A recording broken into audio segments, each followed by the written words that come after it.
It says 2 on my paper, but I think it's 2023. I will call that to order, and I'm going to say the invocation, and then the Pledge of Allegiance is given by our County Assessor, Rodney Bennett.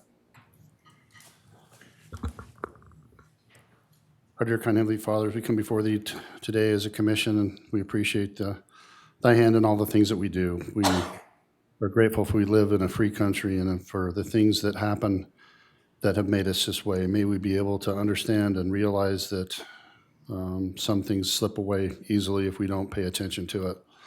Please bless those people that are less fortunate than we are. Please bless those people that have cause to mourn.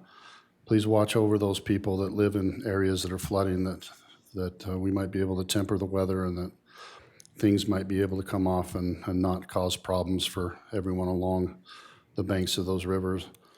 Please bless our law enforcement and our people that are overseas, seeing about freedoms there. Please bless them that they will be able to go home safely. Please watch over us so we'll make proper and correct decisions and we'll be able to go home safely too. And we say these things humbly in the name of Thy Son, Jesus Christ. Amen. Amen. Please stand and follow me in the pledge of allegiance. I pledge allegiance to the flag of the United States of America and to the republic for which it stands, one nation, under God, indivisible, with liberty and justice for all.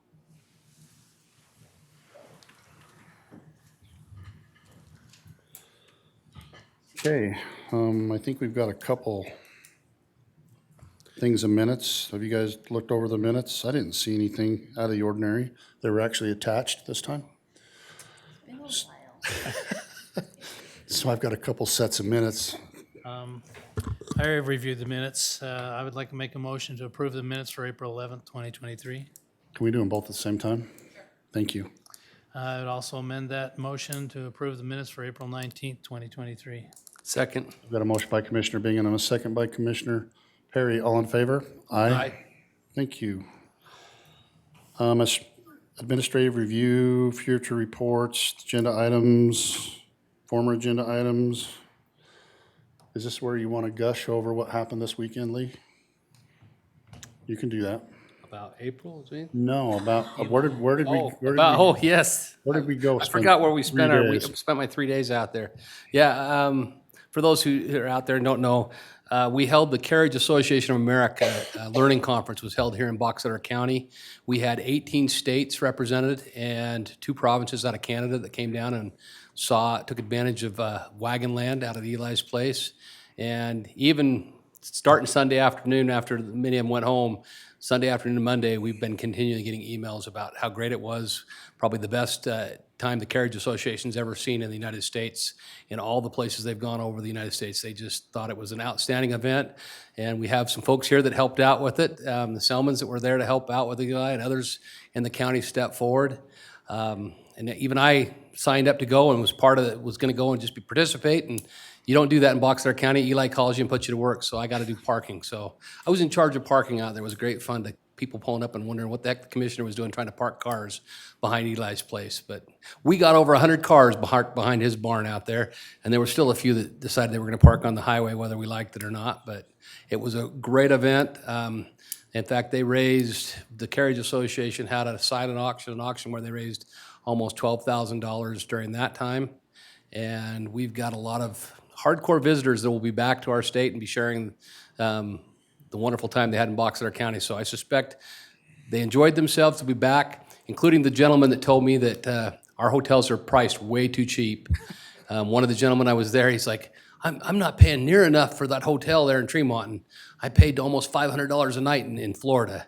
And I was like, well, we don't operate like Florida here in Utah. We're a little bit different than that. So he was appreciative that he didn't have to spend all that money on his hotel room, but I know he spent some more money in some of the local places here and was very, very grateful for our hospitality. And so well done event. Like I said, we appreciate Eli and all he provides to our county. I think Wagon Land is going to could blossom out and be some positive things because there was a lot of people wanting to make trips and come back. And he's got a great big sign up now. So if you want to go to Wagon Land, drive out there to Bothwell, look at his sign, make a phone call to Eli, make arrangements. I'm sure he'll show you his wagons anytime you want to go out there and take a look at it. So It's been pretty awesome. I think, was it 250 or 350? I can't remember. What's that? 200 He has the largest collection of horse-drawn. No, I'm talking things. about people that came, Oh, 350. the total was about 300 total that were there, but from out of state, there was about 150 that came in from out of state. And then those from in-state, there was probably another 100, 150. I just talked to the one guy that didn't know where he was booking rooms and ended up somewhere in the Shoshone. I think he was going up there to gamble or something. I'm like, well, that's not close to here, but about an hour that way, so. We had a lot of outstanding people that were there and really benefited from it. Another item that we need to make mention of is, as we talked about it during our administrative operational meeting, is Switching that our- we will not be in town. Two of the commissioners won't be here on the 17th, so we are switching our commission meeting from the 17th to May 30th. So instead of the May 17th, our daytime commission meeting will be held on Tuesday, May 30th, so. And we need a motion for that. No? You sure? Yeah, because it's not an agenda item. Okay, Can't do that. so okay. All right, I know you're going someplace, and I've got asked to be on a panel for the National Associations of Counties, I'll be with our Chamber of Commerce back in Washington DC, so. and I'll be at the National Association of Counties on a, yeah, what is it, Sean? Western, Yeah, the WIR for the Western region. So I've been asked to sit on a panel, be an elected official on that panel, so I will be there. And then Boyd, you're gonna have to answer. I will be working. I was just You gonna, make sure the I'm just county gonna say Boyd's doesn't gonna blow have to turn on his phone on that day, because we're gonna be gone. He's gonna be in charge while we're gone, so. If you guys got anything else you wanna talk about, bring up? Okay. good. Emergency management issues, I think we all know that if you live close to a river, stream, that's maybe not a stream, you might wanna, Stan, can- yeah, look about, seeing what's going on. I will throw out under emergency management issues, anybody that's interested can go to floods.utah.gov. They just installed a camera up on where the Boxeter Creek comes out, right there by just outside of Manaway. It's one of those places we're really watching for flooding purposes, and so the state of Utah has installed a camera up there where we can monitor where it goes under the bridge in case there's any kind of blockage or problem, that we'll be able to get on it quickly and deal with that. And then they'll, as needed, they may put it on other sources, but that floods.utah.gov will also allow you to look at other rivers throughout the state, and then you'll feel how blessed we are to be in Boxeter County, that we don't have nearly the problem some of the folks down south are having, so. Right. Anything else, Mark, we're missing? I'd say it's going well, just Okay. like we wanted. I don't know we could ask for anything better. We're gonna thread the eye of this needle. Okay, All in favor? yeah. Do you want that in a motion? Okay, I'm work to the Selmans. Come on up, Laura. You want Fred and, are y'all coming up? Come on, Ricky. I haven't talked to you for a couple weeks. Get up here. We just need your name and where you're from. I'll put you on the record and, Ricky Hansen, oh, put it in the microphone. Tremonton. Okay. Laura Selbin, Tremont. And it's funny you should come here for this, because we were just talking about this situation, me and Mark, I don't know, a couple weeks ago. And then I just told him a story how I was plowing one night over in East Tremonton, and it was dark, and next thing I know, my plow, front tire went in and threw me off the tractor. And we had broken in one of the tile lines. So, and I don't think people realize how far down and how old these tiles are for drain lines. So the floor is yours. Let's see what else we can do to help, you guys. Well, what we are is we're with the North Elwood Ditch Company too. So we're responsible for 1,000 acres of water to come through 3 laterals of ditches. And then as a farmer group, we're responsible for the tile lines. And if they need to be fixed like that one, it comes out of our own pocket. And what we're seeing now is so many homes going up in certain areas, and some of these homes are being built like right on top of some of the old drain lines.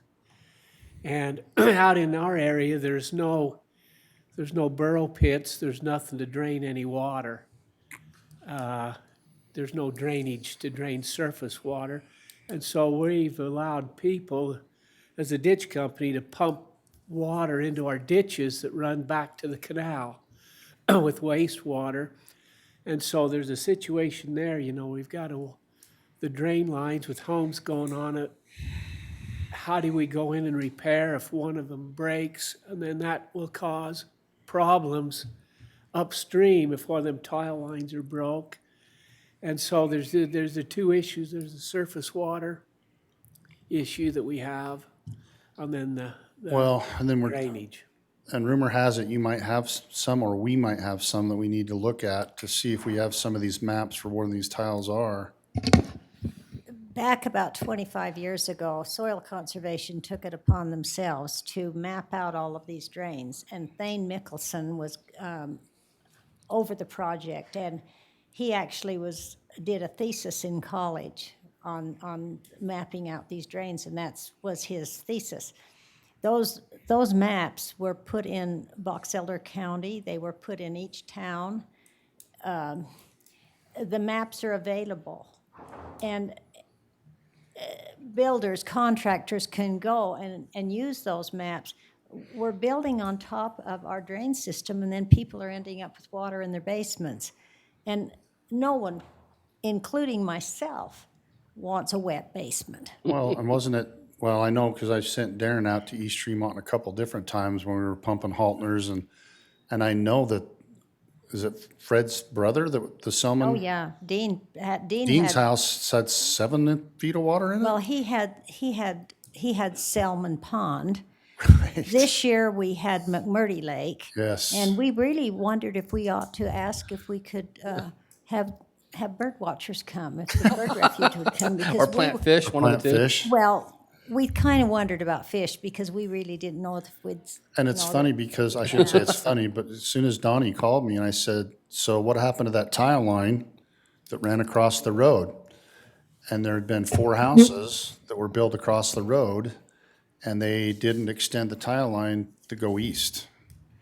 And so, yeah, that's a concern that, and we've talked about this with our planners and things about where and how, and we had the same experience that Darren had up in East Garland, that our tile lines just aren't big enough. And then all of a sudden you Well, have 400 or 500 acres coming off of a field that's 3 feet deep. Riverside had several different lakes, and I know there by Cleo Bunderson's, he had Lake Bunderson. Yep. and Bless his heart, he's 90 years old.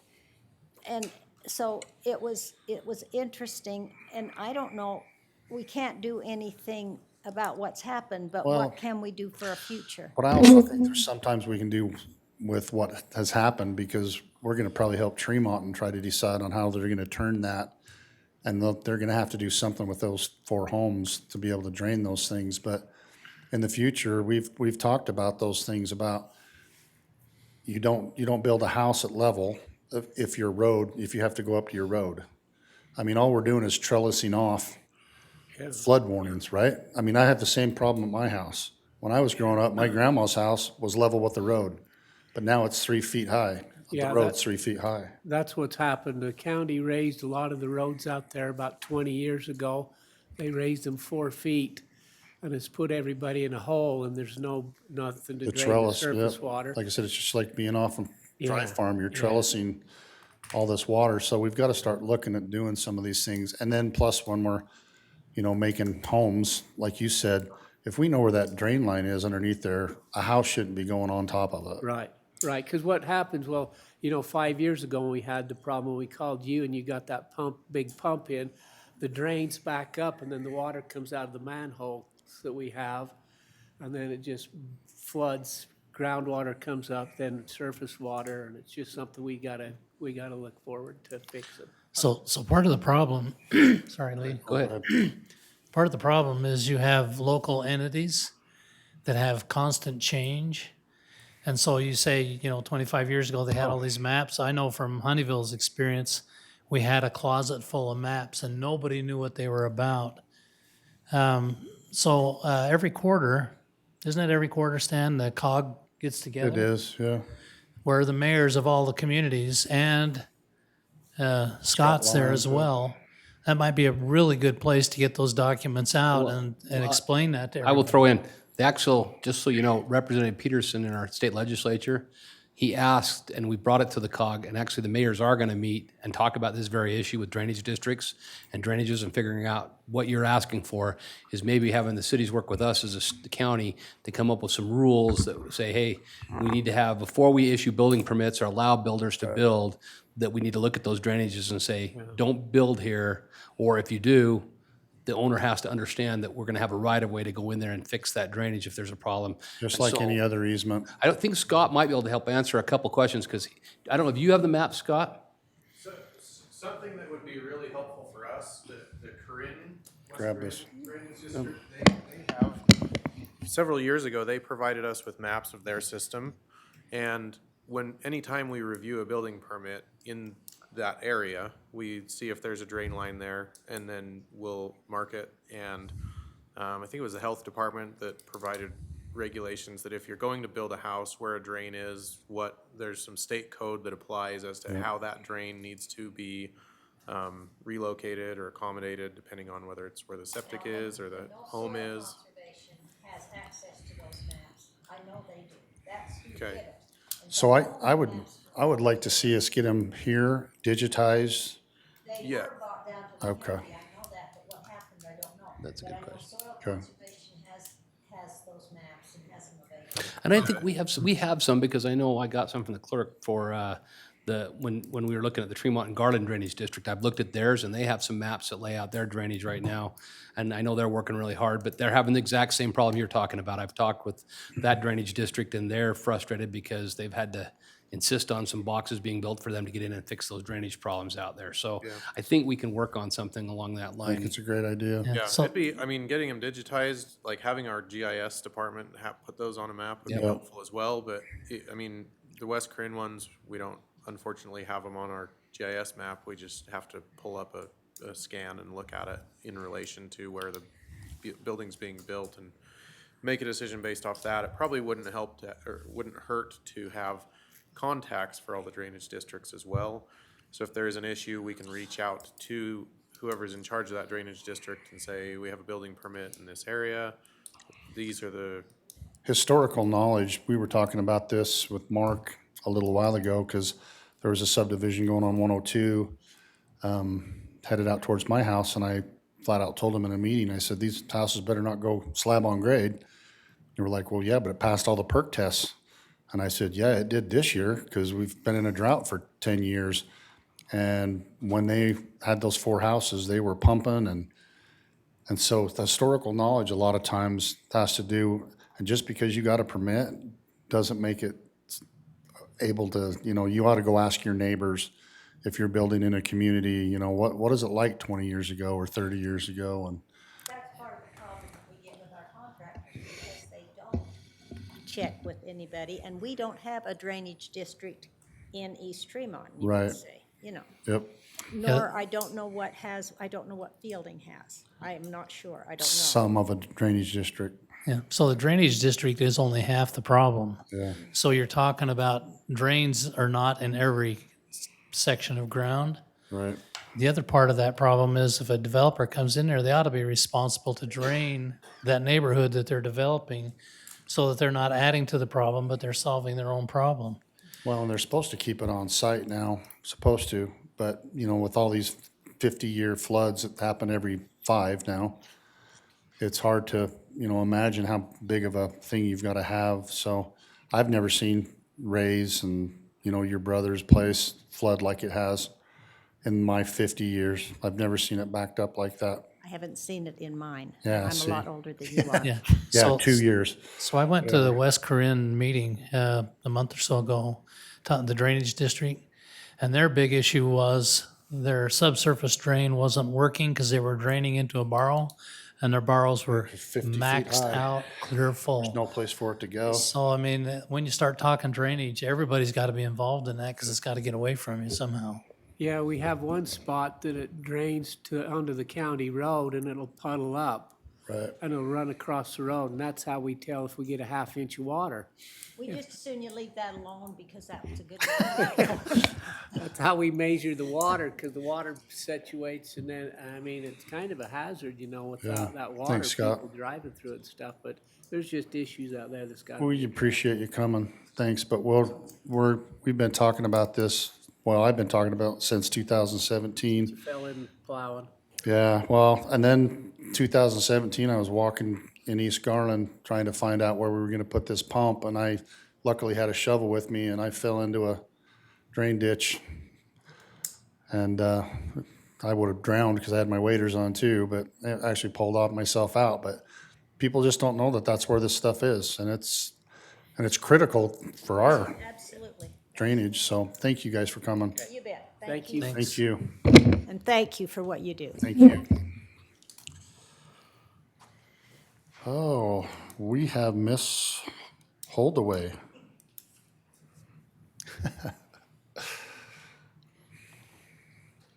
Okay, so this is just my official ask to use the county grounds for Peach Days on September 8th and 9th. It's an 7th, ask. 8th, and 9th. I know. It's coming You're right not gonna up. ask her to state her name? Oh, yeah, yeah. didn't you? Oh, yeah, sorry, Marla. It's Monica Holdaway from the chamber. So just, that's the first part. Do you want me to go to the second part too? Well, we can actually, I'll make a motion that we allow Brigham City, or Box Elder Chamber, to use the county building and grounds for Peach Days. I'll second it. I got a motion by Commissioner Perry and a second by Commissioner Bingham. All in favor? Aye. Aye. That was a tough crew. Yeah. I told these guys they were gonna have to lip sync this year, and they weren't gonna actually No. do it. Please done it. Oh, I've done it, but I'm not sure I want to do it again. I don't know, there's that new song, Super Mario Brothers, Peaches, Peaches, Peaches. Oh, it's gonna be played at Peach Days. I'm so That would be excited. so This is much my new fun. favorite. Tell you what, let's bring Taylor Swift and let her do it. Yeah, there you go. Just a brief update on the business summit and what the chamber's been doing for the county in this quarter. We have had at least eight business startup consultations. So people coming to the chamber or calling me and talking about how to start up and finding the resources, especially the free resources for these startup businesses. I've done 36 business visits. We've done 2 manufacturing tours. The business summit, which was held on St. Patrick's Day, had about 100 people in attendance. And we actually had our keynote speaker cancel the day before. And we were able to get Jeff Griffin, his Which friend. was amazing. Which was amazing. There was not a dry eye in the house. It No. was amazing. Considering he was a substitute, it worked out so well. He Yes. was amazing, amazing. The Taste of Box Elder had 9 businesses that participated. We just did a training last week where we had 45 businesses trained on engaging, retaining, and rewarding employees. That was really well. We had attended. nine businesses for the taste. Just the and- taste. And one mayor.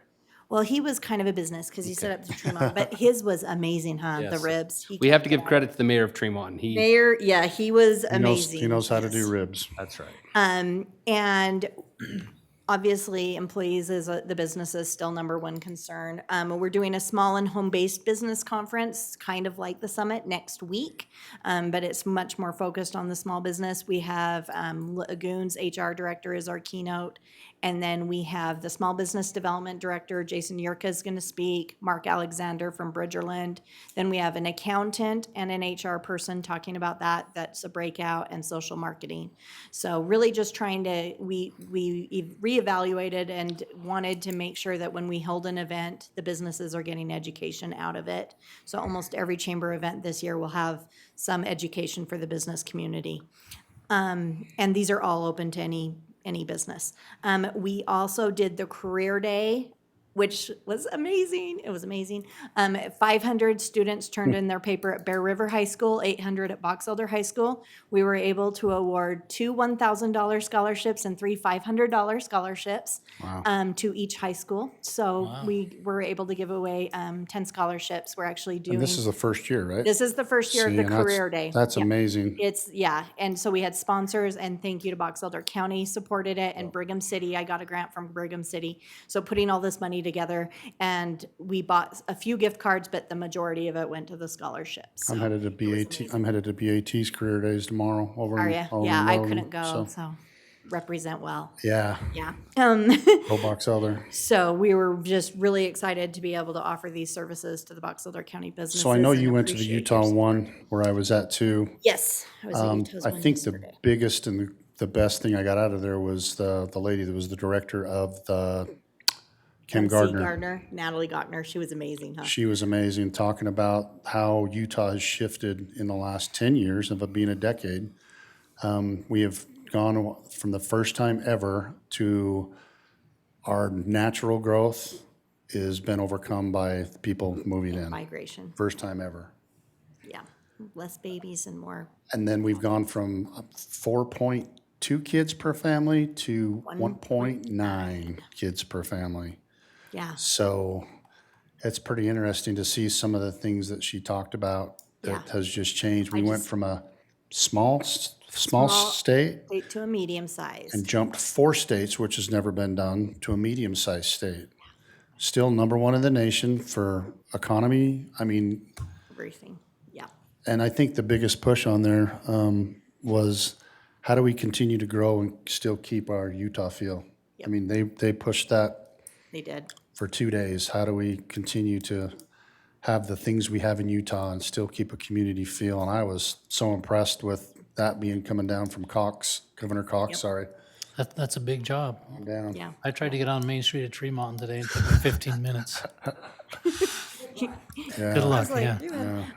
One other thing that's really exciting news for the chamber is we actually received a grant from the American Chamber of Commerce Executives. So it's a business grant that is coming down. So it's sponsored from a business, and we're one of 11 across the nation that got it. Wow. And it is Congratulations. about getting rural workers upskilled and into higher paying jobs. Hey, now So- come on, we need help too. What's the deal? Yeah. So, so it is nice that it is very focused on the rural communities. But the great thing is I will be talking to my counterparts across the nation that also got the grant, seeing what works best, because we all know every business needs employees and how to grow our. Well, and I talk to employee base. people from over around the nation all the time, and they can't believe that the gas prices would affect us this much. And I said, you realize I've got people that live 3 to 3.5 hours away from a town for groceries? And they're like, what? They live in a different state? I'm like, no, they live in my county. Yeah. And we border Idaho, Nevada. And they're like, you got to be kidding me. How big's your county? And I said, we're the 4th, 5th biggest county in the state. They don't believe that there's On bigger the East counties. Coast, they can go different states, and us, we're still in our county Right. in the same amount of travel. So, I mean, this gas price stuff, they don't understand and realize that that's, and I'm glad we've got internet, you know, out in Grass Creek and Park Valley and stuff, so they can go to the doctor on the internet and they don't have to.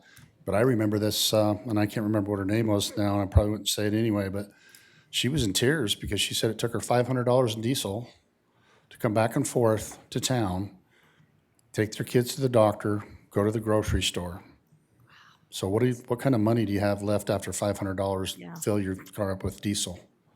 So, yeah, we appreciate you guys doing whatever you can do to help us. Yeah, see you. we'll keep working hard for you. See you and at keeping the Peach Days, if not businesses- sooner. Yes. Thanks, Monica, for all you do. Thank you. Thanks. Mr. Walker, we were just talking about you the other day, too. Was your nose itching? It was mostly from sawdust. This is just some details about the dates. Cool.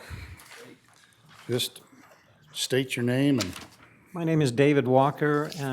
My wife and I are volunteer directors of Historic Downtown Brigham City. We are a 501c3 nonprofit organization. We're engaged in economic development and historic preservation on our lovely little main street here in Brigham City. We're a little late on getting this request, and it was not because I didn't try. I tried to do this the wrong way, apparently, so.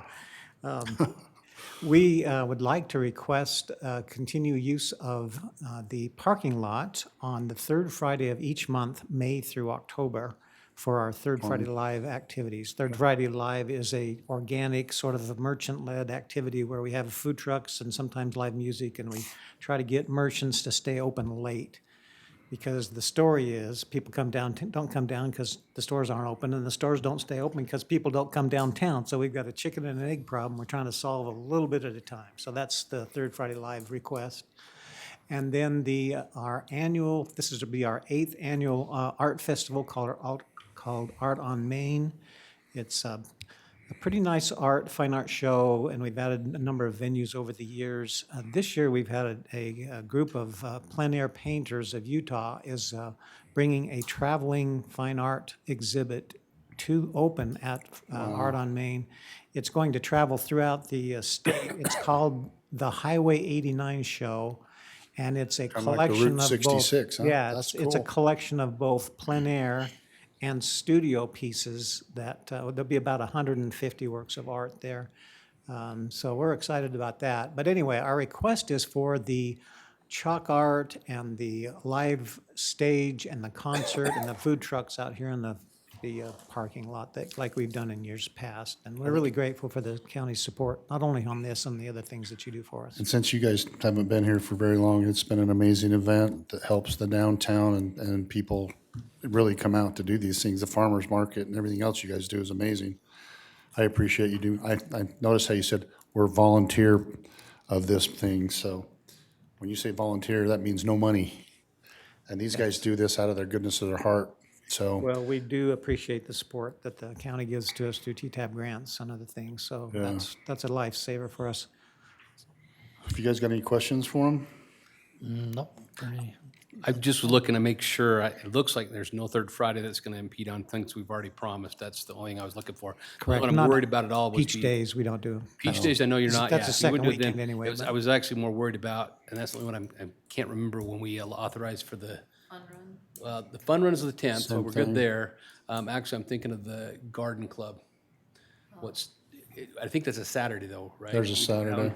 So we should be okay with that. I We just had a wanna make sure. meeting the first of the year with all the organizations downtown, kind of a business table to try to get everybody to coordinate the calendaring of events so that we try to support one another. And we had like 20 or so organizations show up, and I think we're good with the dates. Okay, I'd entertain a motion.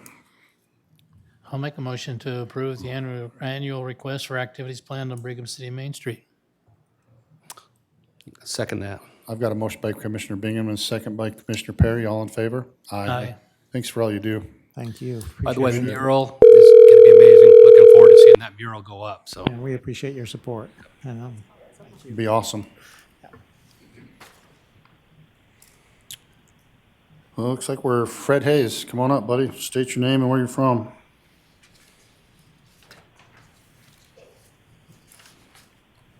Good afternoon. Fred Hayes, Bear Municipal Precinct. Commissioners, thank you for allowing me to speak. Thanks to the staff. I'll read my thing here. I sent you a copy as well, so.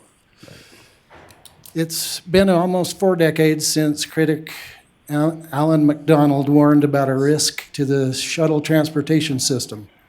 He was resisting a mountain of political inertia to the scheduled launch of the Challenger orbiter ending in disaster. Now we have heretics ranting about election risks who complain that it's been 13 years and about 20 elections since precinct autonomy across the U.S. has been thrown aside by easily gullible legislatures. County officials, unsure of their duties and powers, have failed to stand in accordance with their oaths of office against tyrannical state codes and edicts, and the country is reeling.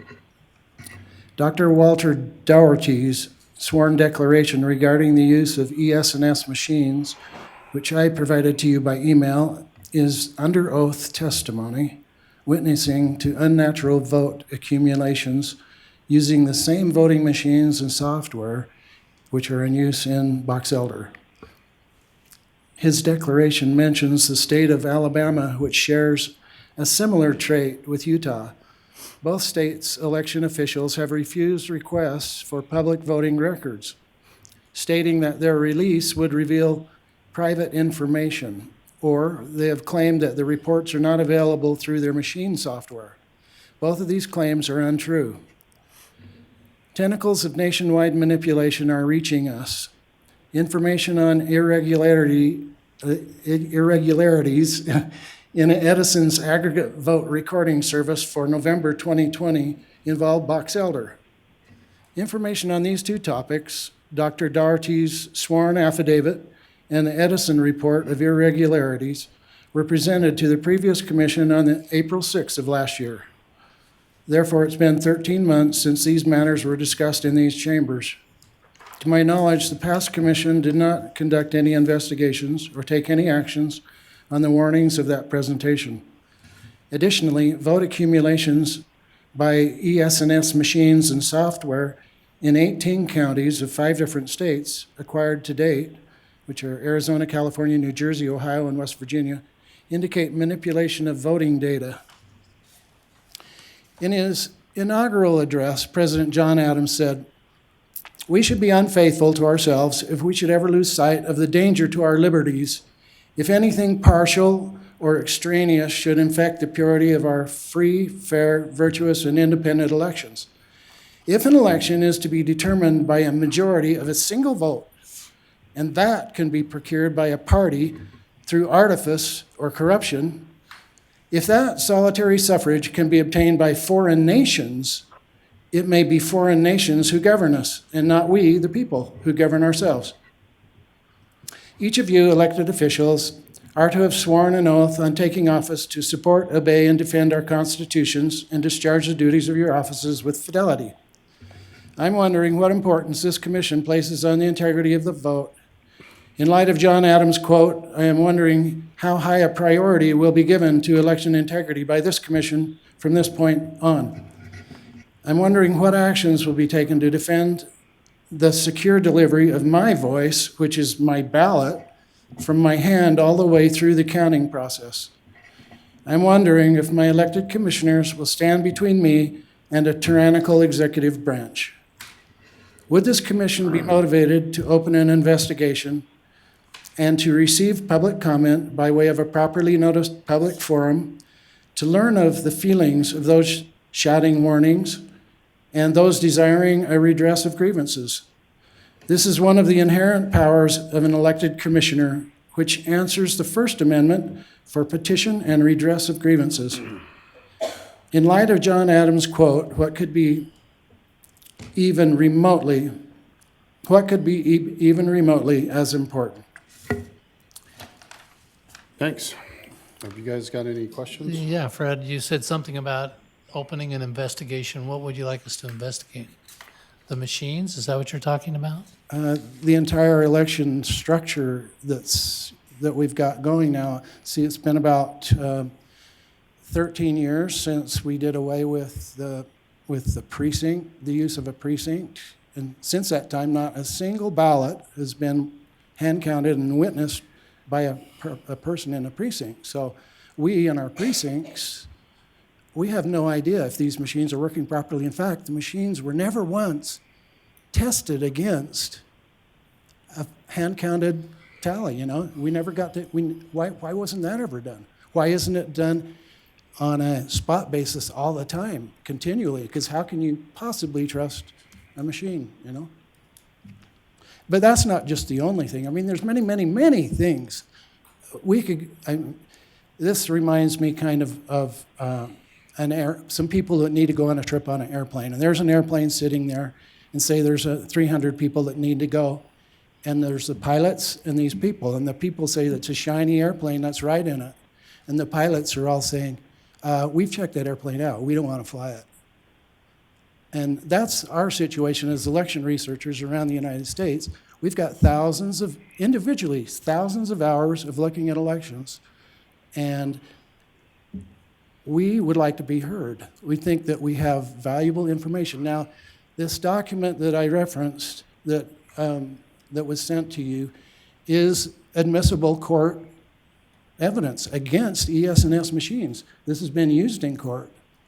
And you don't have to, like Nevada. Can I just say something? I did look up that in Alabama.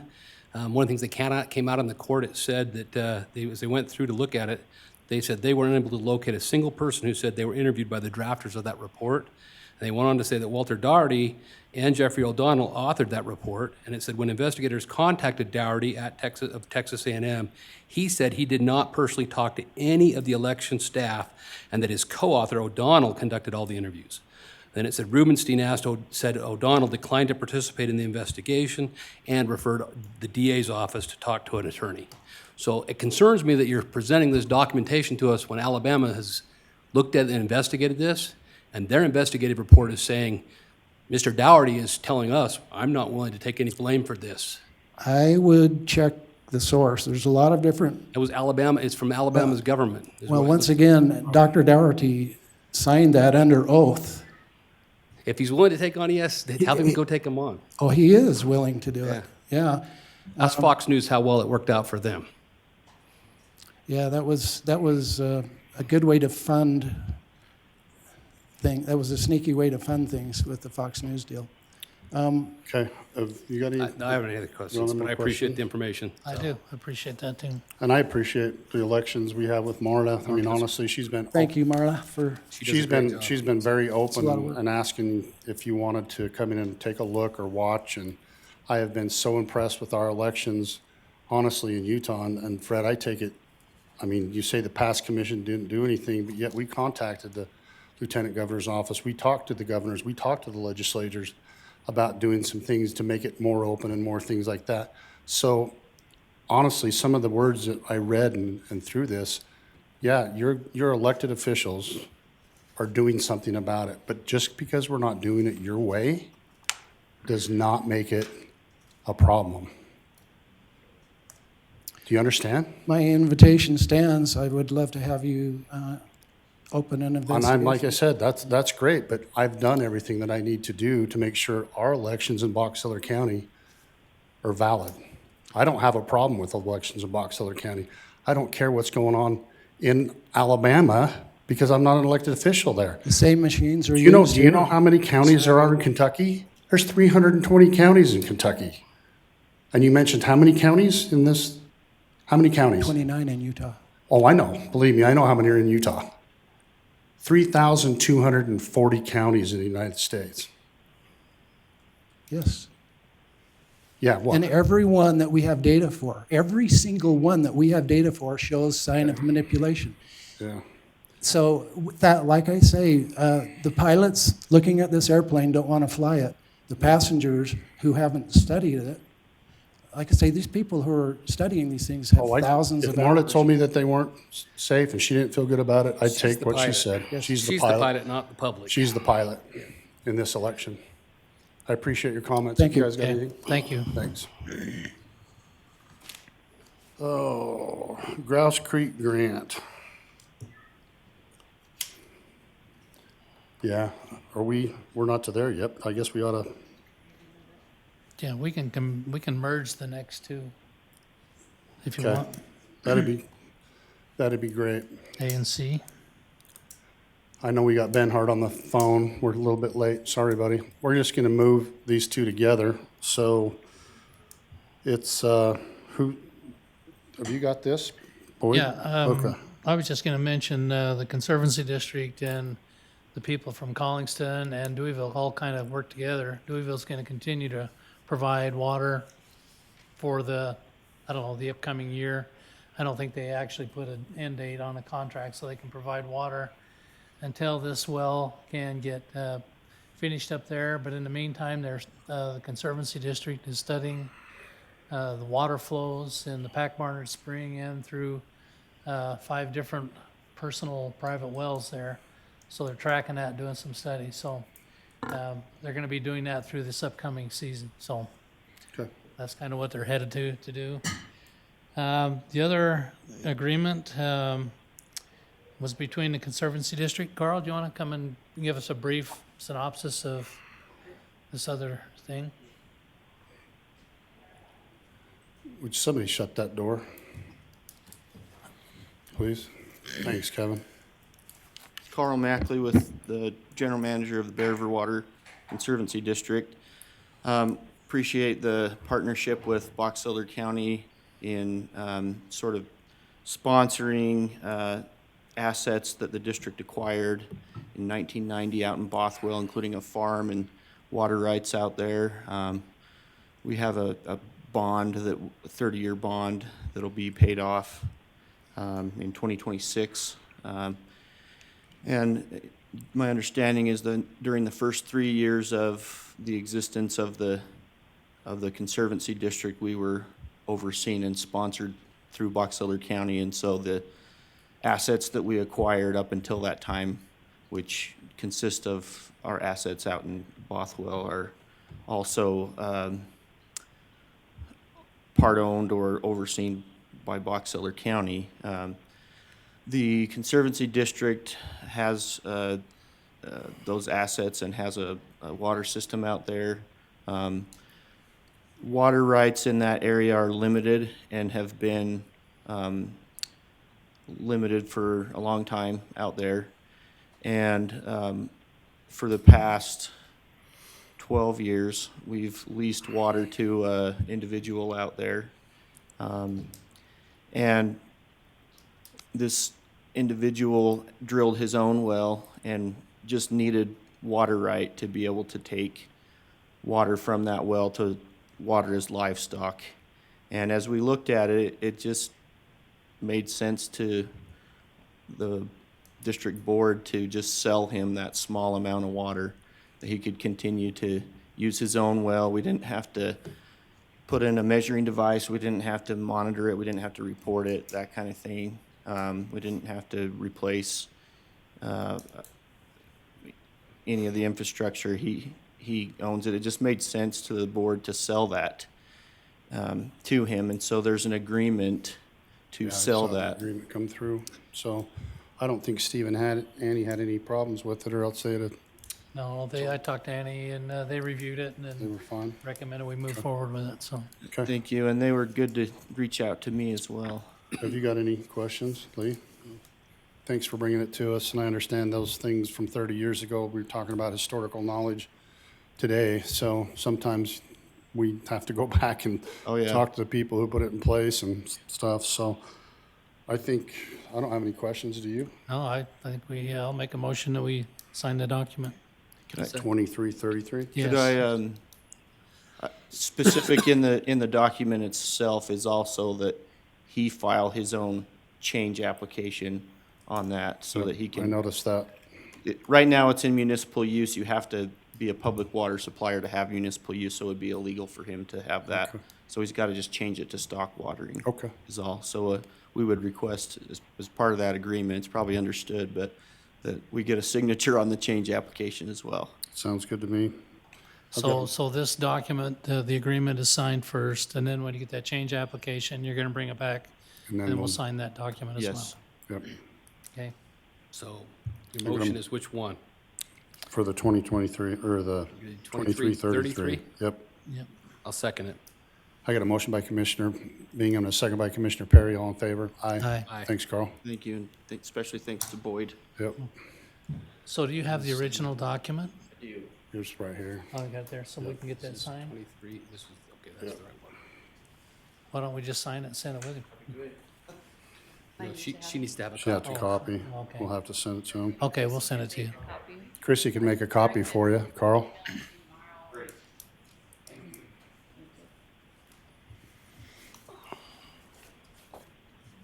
Okay, I know Ben Hart from the Inland Port is on the phone, and we have his representative that was smart enough to come get some good cookies. Can you just pull up a chair and just state your name and who you're with? Scott Wolford, Utah Inland Port Authority. Okay, And again, we have Ben Hart on the phone, or should. okay. Will you pull that, Mark? Yes. Yes, good to be here, Commissioner. Hopefully everyone can hear me. Oh, Barely. Oh, boy, We can can we. barely. it sounds like my conscience, Okay. if I had mess one. something up here. I will try and speak loudly. Oh, you're speaking loudly, Ben. We got you. You can speak in your softest voice for some reason. Try again. Say something. Can you Is talk? that better or worse? It's better for us. We're getting you the right volume here, just a second. I come up loud and louder. My apologies. There we go, we're good.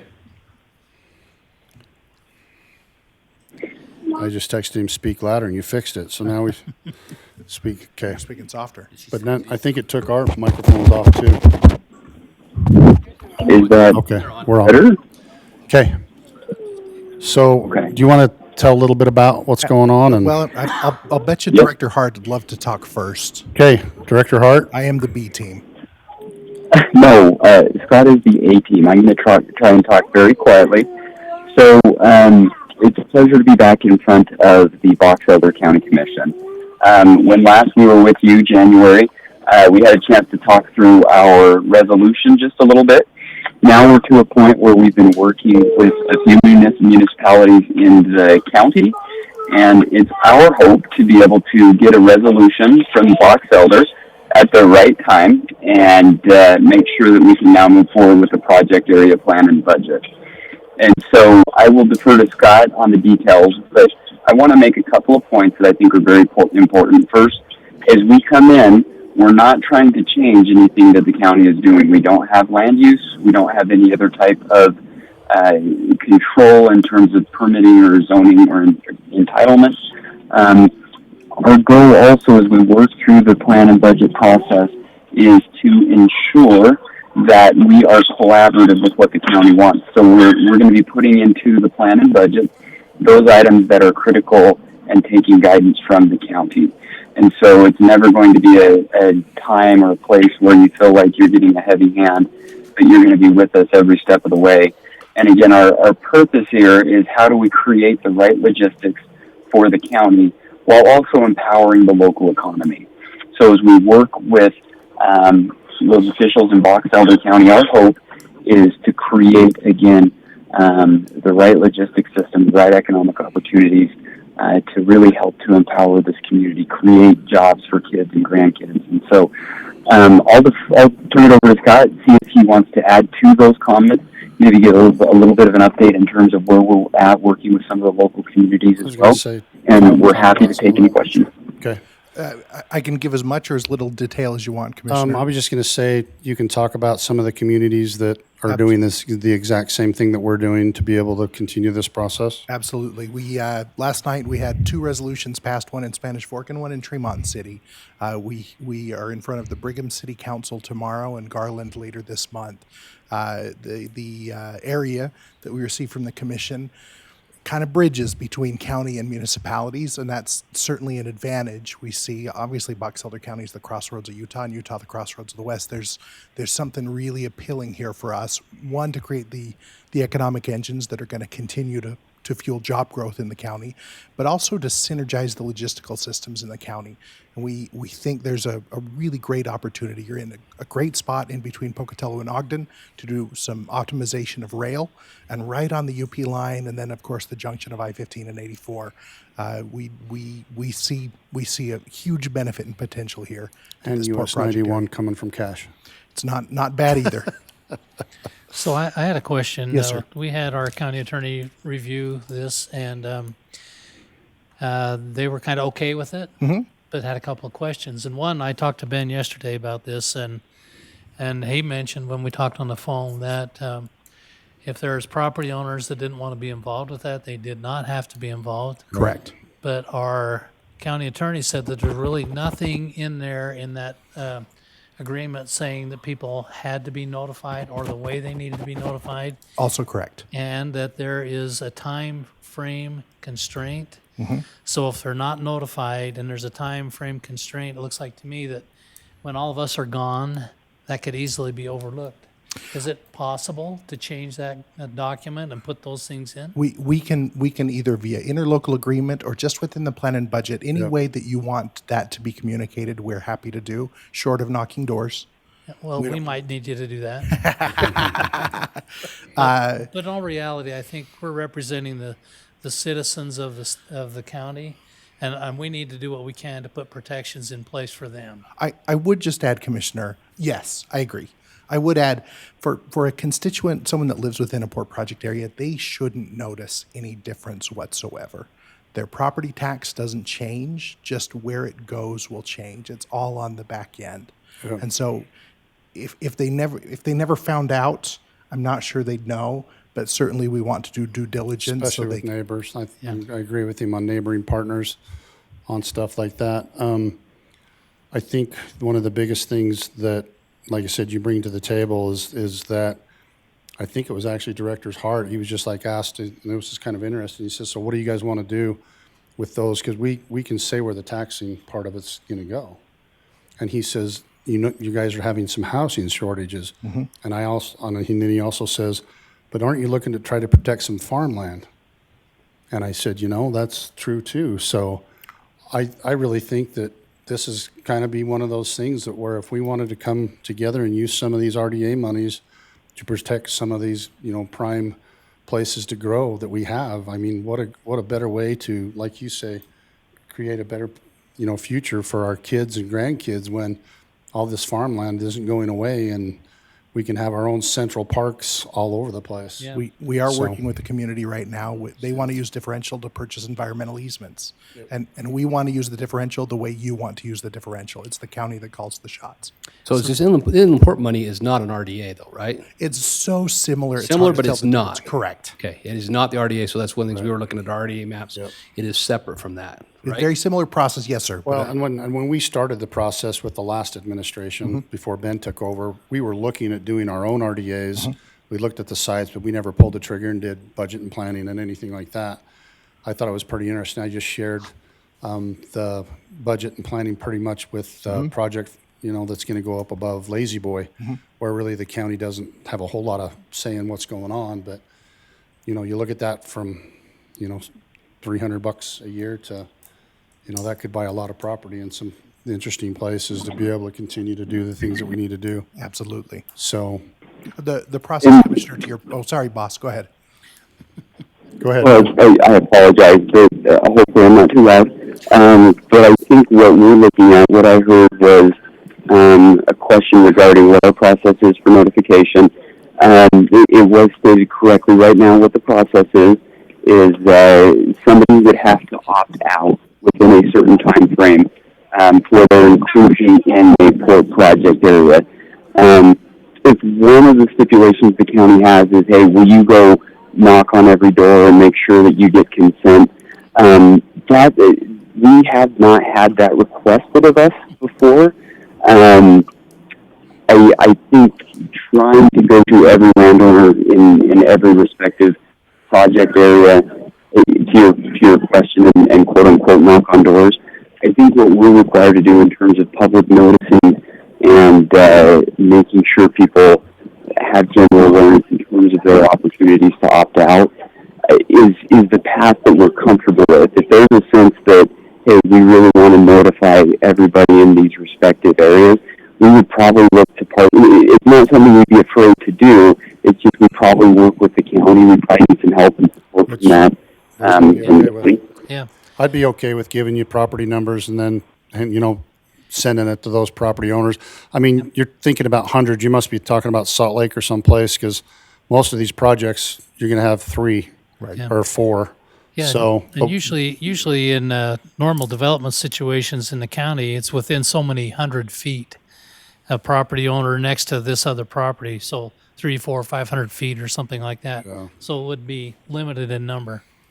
But a registered letter would be good to keep. and we'll help you out with that, Ben.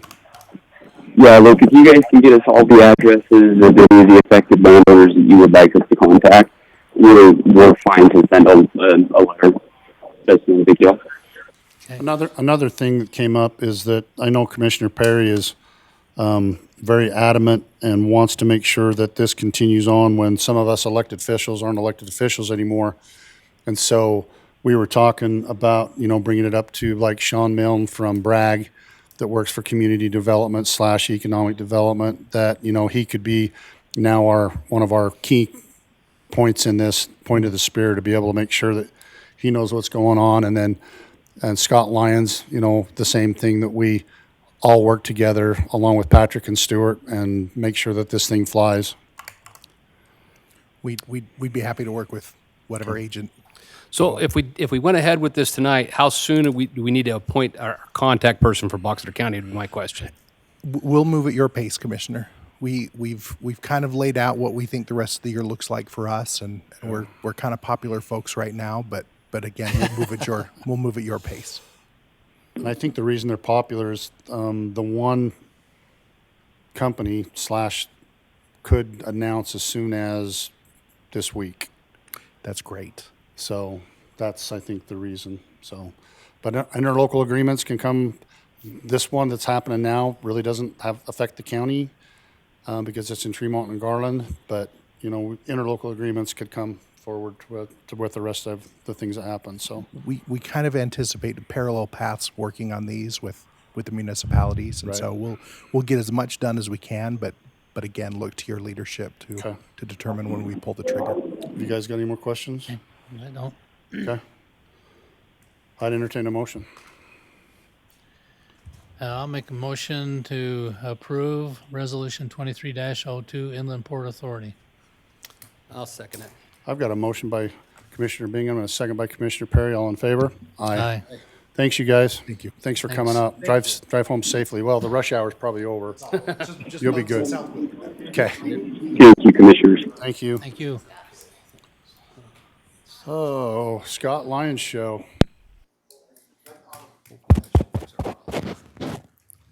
Let's see.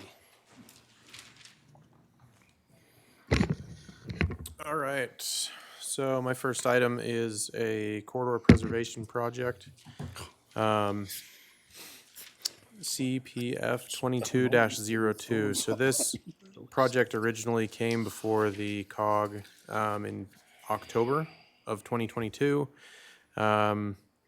The original request was substantially higher than was available in the fund for projects of this type.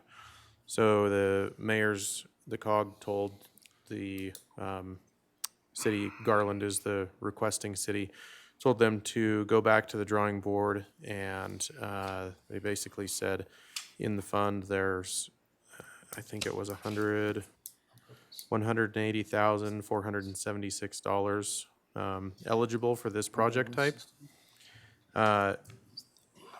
So Garland and their engineer, they went back and reworked their project plans. This particular project is addressing Factory Street there in Garland for improvements and drainage improvements as well, surface improvements and drainage improvements. So they came back to the COG in April of 2023 with those updated plans, and those plans were presented to the COG and reviewed.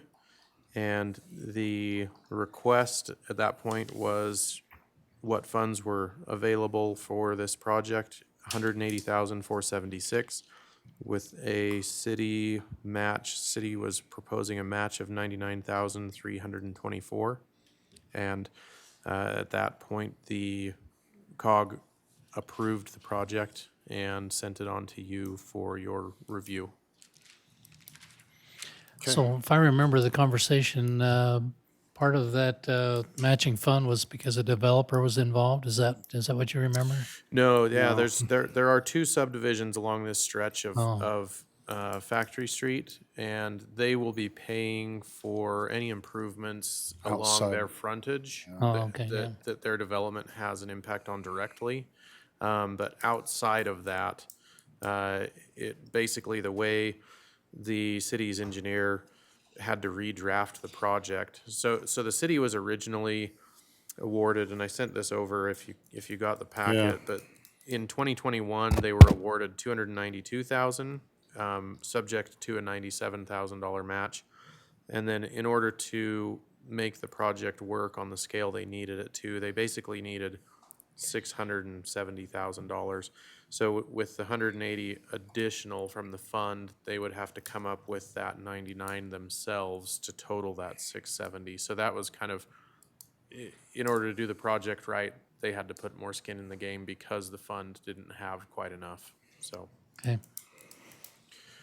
which in turn, the more money that a city puts into a higher project ranking. as a match, the more points they get. And so they actually needed those points to have the project qualify as far as minimum points go. Cool. So, Have you got any? Okay.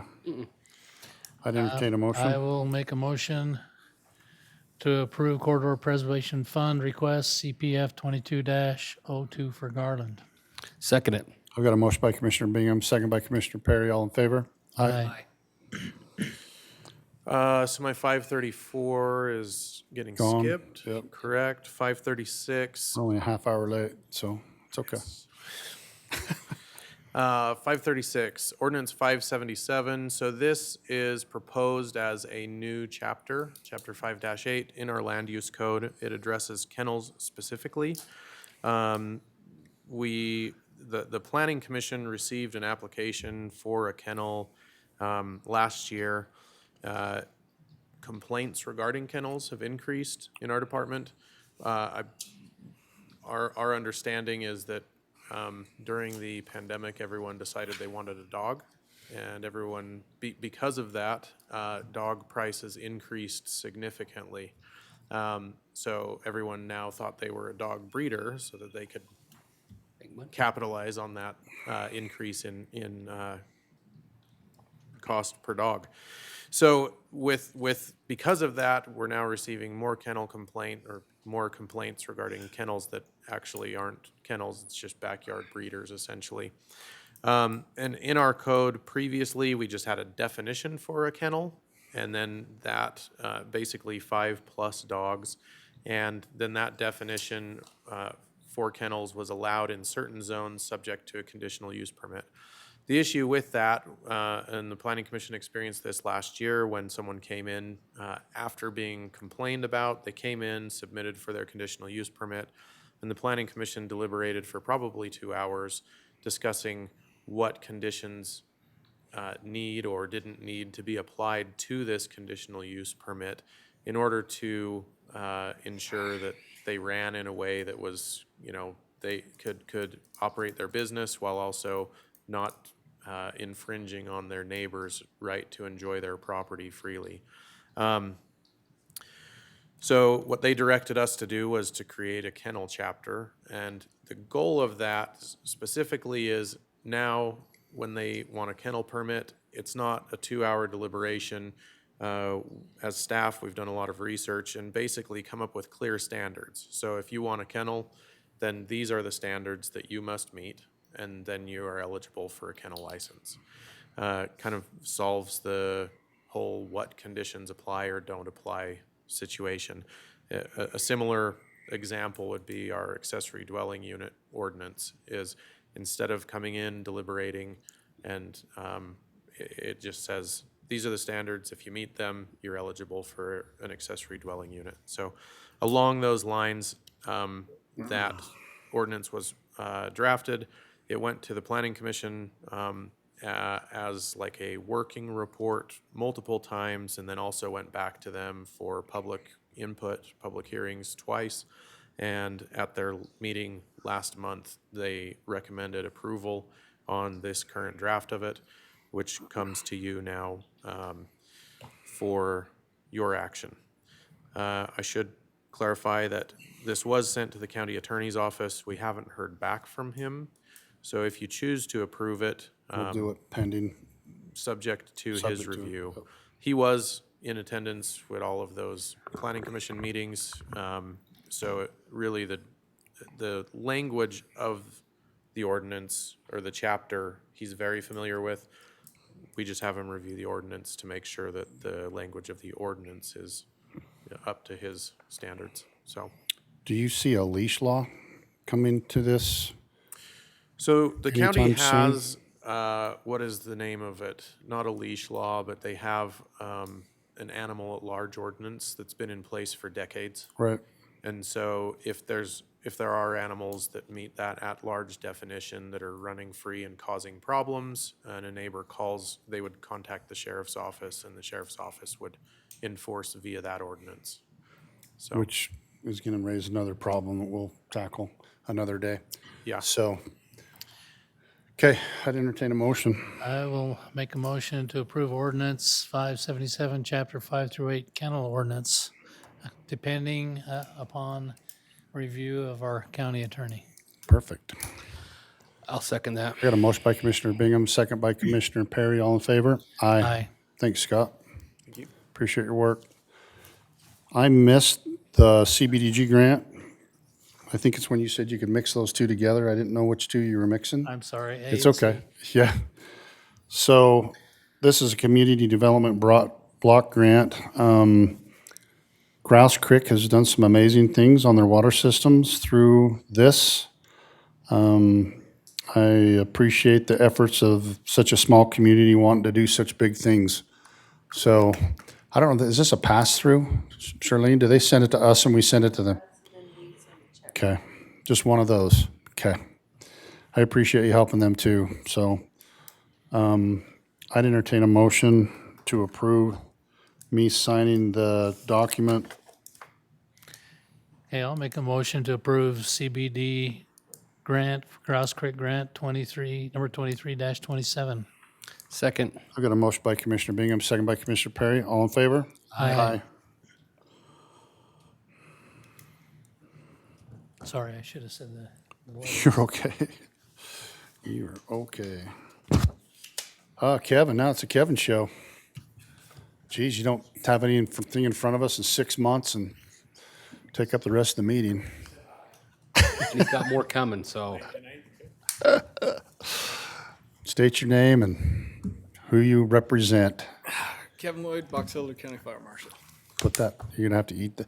For some reason, I don't hear that very well. I don't know now how to. How's that? Better? Yeah, you're good. Is that more? Okay, yeah, that's better. Good job, Mara. Good job, Lee. Technology, baby. Okay. First agreement. First agreement, element 11. I can't remember the word. The legal, Annie is putting me on this legal path, Oh, okay. and I'm not quite there yet. I'm still in Okay. Lucky Charms. The word I'm looking for, I don't know, but I'm begging for forgiveness and then asking for. That's okay. So I've already signed this agreement with element 11. It's just saying that we're going to provide the fire and medical coverage with, Which we've done for the last yeah, 6, 7 years, I think. something like that.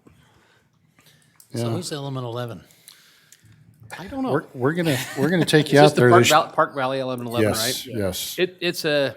It's an interesting party out in Park Valley that they go out on private property and Okay. enjoy the outer space of outer Park Valley area. I don't know. I don't know how to describe it, but they kind of stay to themselves, and as long as the fire folks and the EMS are there to provide any issues, it seems to be self-taken care of. I know the folks in Park Valley were really concerned the first few years they came out, and since then, they police themselves very well and control things very well. Yeah, actually, And there's been very little where medical or fires had to actually do anything. And they Yeah, give it's back just to the been community. It's minor it's- stuff. it's This like year, we've actually got a firemen- helicopter coming What do they from call it? Burley Fire what? and What's that? paramedics. National thing. It's a break off of fire. Oh, no, Burning Burning Man. Man. It's kind of it's an interesting Man. version of Burning Man. Yes. Yeah, But they do it on I had to ask. they do it on 500 acres yeah. out there. It's a That's big- something Burning Man to is give far to. worse. pretty big Yes. deal. But the last couple of years, they've given back to the community when they do different things, and I think last year they gave back to the food pantry like $3,700. So I thought it was it's been interesting. They got a bush out there named Stanley, so I'm just telling you, it's I've never always been. fun to so go this is visit. my first year too. Take Commissioner Bingham; he'll enjoy it. We'll go for a ride. I love the outside doors. Yeah, that's good. Take some blinders. So are you ready for a motion? Yes, I'm ready for motion. I make a motion that we approve agreement 23-28 with Box Elder County Fire and element 11. Second. Got a motion by Commissioner Bingham, second by Commissioner Perry. All in favor? Aye. Aye. Second one.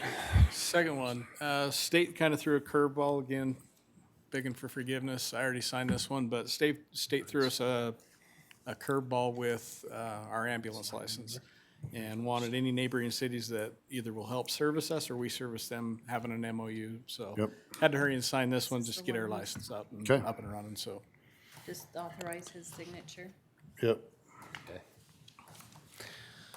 So do we need a motion? Yes. All right, I'll make a motion. Well, we're making a motion to authorize his signature. Yeah, 'cause you So, make a motion. okay, so the one we're talking with now is we're the Snowville fire, right? Right. Okay, so we'll make a motion to approve our fire marshal, Kevin Lloyd, to sign the MOU 2329 for Boxer County of Snowville.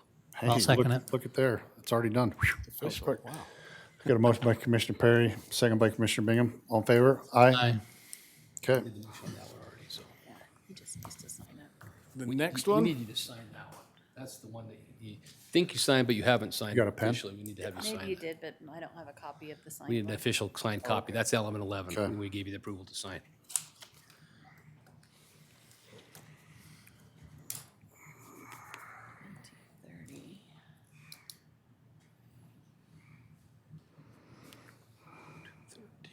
Let's see. Okay, perfect. The next one, I haven't signed yet. Oh, good. This one, between Jenica and Annie, they're keeping me straight on this. So this next one, last year, they put up 3 weather towers, weather stations across the county. One of them is, the reason this came up is they were all state property. One of them is being sold. The property's up for sale. So there was no agreement other than between us, just kind of a verbal handshake with the state. And now that they're selling the property, they want us to get an MOU in place for the new owner to allow us access to maintain the Okay. So towers. they're gonna maintain it there. They're Yeah. just, okay, We pay for it every year. I think it was $2,500 per tower. okay. Make a motion to approve Kevin Lloyd to sign MOU 23-30 with the state of Utah for access to weather stations on private land. I'll second that. We've got a motion by Commissioner Perry and a second by Commissioner Bingham. All in favor? Aye.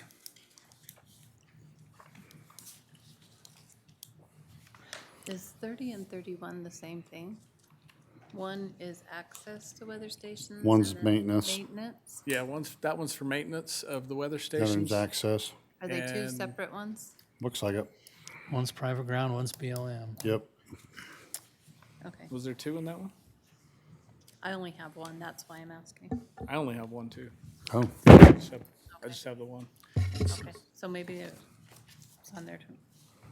Okay, are you two, so that's one for Kevin to sign. does he need to sign that or is it me? Yeah, so he needs to sign this one as well. Okay. So we need to make a motion to also allow him to sign MOU 23-31, which is with the BLM for maintenance with the weather stations. So I'll make that motion. I got a motion by Commissioner Perry. I'll second it. Second by Commissioner He's Bingham. got to sign that one. All in I favor? think they're the same contract. Aye. right? Aye. Aye. I think they may be at both 30 and 31, I don't know. It's Yeah. better to sign them both and be, We'll check it out and it'd be then, all right. Do it later. Well, you can sign Sign that it one. now and we'll figure it out later. We got one for Raft River, right?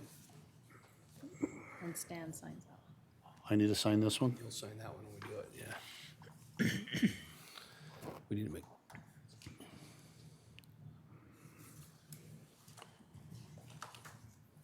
Thanks. Last one? Last one is a different one. I have not also signed this one. This one's kind of been a little work in progress, but we finally got it. This is a fire protection mutual aid agreement with Raft River Fire District out of Idaho. Roundabout, we were working with Burley for an MOU and ended up getting one with Raft River, which is going to put 4 brush trucks on our border in Idaho, plus ours to any fires happen, we can mitigate before it gets worse. Cool. It's also allowing for some medical, but mostly fire. Okay. I'll make a motion unless Lee has questions. I don't have a question. Do you have a question on Raft River? no, we're just making sure we get the right signatures. So I'd make a motion that we sign the MOU 2332 with Raft River, and that's actually signed by, I think he made the motion. okay, second, but it's got to be signed by, it's just different. This one's, did you make the motion to who sign it, though? That's the No, I key. didn't. Okay, we just need to make sure it's signed by, this one's the commissioner, and our county attorney has to sign this one, so. this one's- So it should be signed by our commission chairman and our county attorney. I'll second that. Motion by Commissioner Bingham, second by Commissioner Perry. All in favor? Aye. It's confusing. Just Just different normal. MOUs, Just that's all. normal. I think you're done, aren't you? Yep, that's it. Okay. Thanks for your work. Thank you. Show up every 6 months, take half the meeting. We're good. We got another one coming. Okay. Jenica.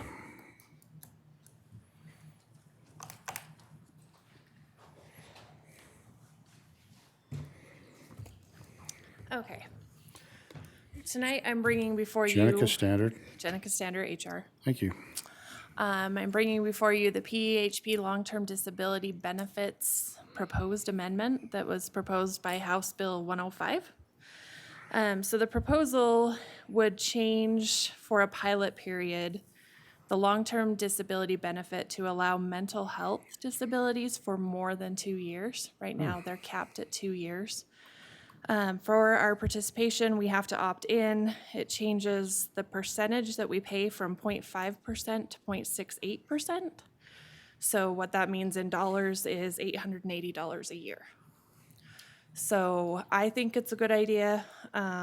Mental health and physical health have been given parity and are treated equally in nearly every other way. So I don't know why we wouldn't consider doing this change. I agree with you. I'm here asking for your permission to opt in to that pilot program. Okay. I would make a motion that we allow Jenica to opt into this benefit. I think it's good for our employees, so. I'll second it. We got a motion by Commissioner Perry, second by Commissioner Bingham. All in favor? Aye. Thank you. Thank you. Okay, Wyatt, you sleep? You know, I told Chrissy to have you come during the day, so it's your own fault if you came at night, so. Okay, so what do we got first? The rush skeleton weed Yes. mitigation. So these grants are through the Invasive Species Mitigation Fund. Oh, sorry, Wyatt Freeze with the County Weed Department. Man, good job. But anyways, we've had these both for quite a few years, but for Commissioner Perry and Bingham, just a brief overview.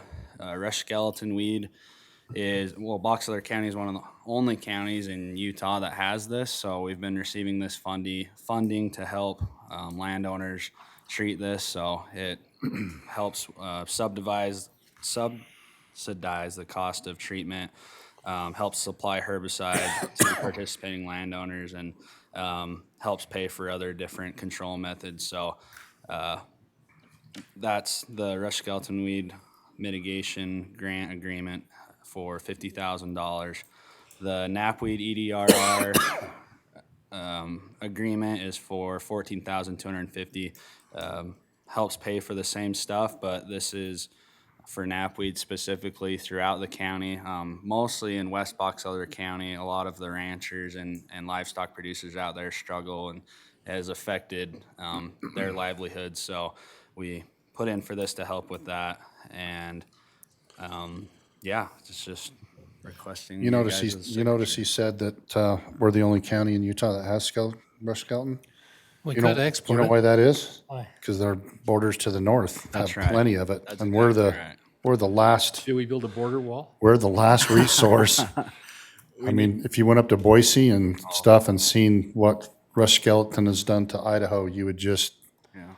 We don't want to be that county. No, So it's like first crop hay up there. So we're definitely seeing a decrease. Right. We were showcased at the yearly Utah Weed Control Association as kind of the standard for early detection, rapid response. So we'd like to continue that, and this funding helps with that. So we're pretty excited to continue it. I can just tell you that the coolest thing I've seen in the last couple, probably last 6 months, is drone protection and being able to go out there and spot it. Have a drone hit that same spot every year. No more four-wheelers, no more. Right. The drones just go out there and do it. I mean, I don't care how many times you fill a drone up, but it's going to be pretty cool to be able to continue to do that. So Yeah. Yeah. I'm loving that technology's caught up with the things that we don't have to send people to do those things. So Yep. Commissioner Bingham and Darren and I, we've been looking into that type of technology. So it's well on its way. We went to some seminars and trying to see what we can't do to get into that. 'Cause I you agree were with sitting right you. by Sean Milne too. Let me give you his contact information. He's the chair of Deseret UAS that was Box Elder and Tooele was a part of, and we just got merged with the Aerospace Dynamics of Utah also. So just text me or have Darren text me. I'll send you his contact information. So Okay. So by way of information, they've been spraying mosquitoes with drones for quite some time as well. Yes, sir. Yeah. The technology's getting there for weeds is. for sure. And then the mapping, they're getting close to the mappings. Yep. being able to identify it. Okay, we need to do these in two separate motions. So I'd entertain a motion. I'll make a motion that we approve Utah Department of Agriculture and Food Grant Agreement 23-34 for rush skeleton weed. Second. Got a motion by Commissioner Bingham, second by Commissioner Perry. All in favor? Aye. Second one. Make a motion that we approve Department of Agriculture and Food and Grant Agreement 2335 for knapweed. I'll second it. Got a motion by Commissioner Perry, second by Commissioner Bingham. All in favor? Aye. Thanks for all your good work. Yep, Yeah, no problem. thanks, Wyatt. Thank you guys. Appreciate it. Yep. Wyatt, Wyatt? he needs to initial all of these, right? Yes, ma'am. Okay. Yep. Thank you. So we're gonna put him to work. I'm sorry. It's all good. Okay, we got the warrant we need to take care of. I forgot those guys weren't gonna be here. We're gonna have to go into this. Yep, we'll go in a second here. It's two, I'll pass them off to you guys. Okay, there you go. Okay. I'll make a motion that we go into closed session for personal actions, I'll second it. personnel and other issues. Personal or real estate? Oh, is it real estate, sorry, Yeah, real estate, estate. sorry. Okay, I'll second it once he got it right. Yeah, gotta figure out what I'm, I got a motion by Commissioner Perry, second by Commissioner Bingham. As soon as he signs these two, I'll call for a motion. call for a vote, you mean? Call for a vote. Okay. Anything that has a little line Oh my beside you, gosh. Are and you, then we tried to tag all the other places. we have never, Have fun. ever, ever. Are you gonna take a vote on this? Okay. He's signing now. You done?